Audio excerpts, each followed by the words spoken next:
Hello, my name is Shilpa Mehta, and I am a lawyer with the Feldstein Family Law Group. One thing that people seldom think about when they meet with family law lawyers is limitation periods, or how long they have until their ability to pursue a claim under the family law runs out. This is especially the case regarding property and equalization claims, and different rules apply to married couples and common law couples. Separating parties often do not appreciate that property and equalization claims have to be dealt with within a certain period of time to ensure that neither party's claims or rights are significantly prejudiced or lost altogether.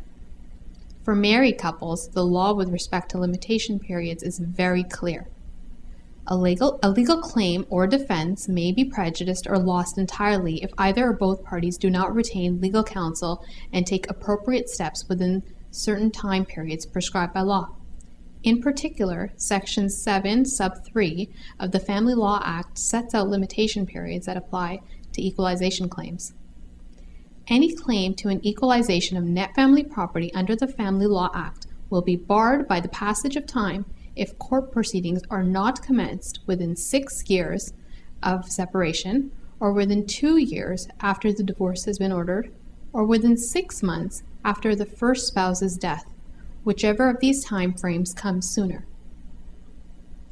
First off, as detailed in our previous blogs, common law partnerships do not give rise to the same property rights and entitlements as a marriage.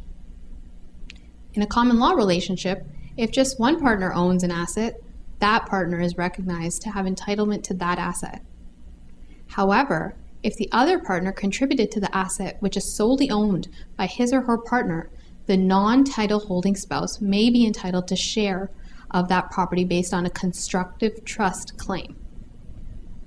In light of the distinction between married and common law partners, the limitation periods set out in Section 7 of the Family Law Act provide no guidance as to when a trust claim must be sought before this claim is lost altogether.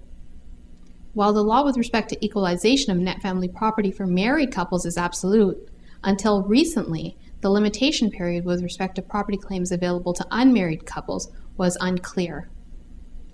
In a recent court case, however, a judge in the Superior Court decided the expiry date for claiming a constructive trust claim regarding real property in family law is 10 years after finding out about the claim, and no limitation period for any other sort of trust claim.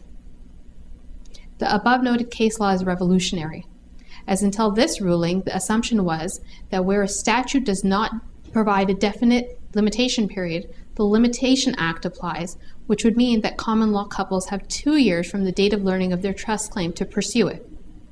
As identified by the Superior Court judge, this short limitation period would likely cause hardship, as for many parties the limitation period would lapse before an action could be taken to pursue a legitimate claim.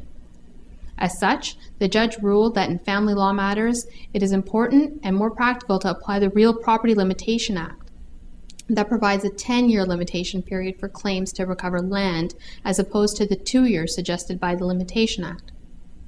We advise our clients, whether married or common law spouses, that if they have a claim for property or equalization payments, it's a good idea to act on that claim sooner than later. If you'd like to learn more about this or any other family law topic, visit our website at www.separation.ca.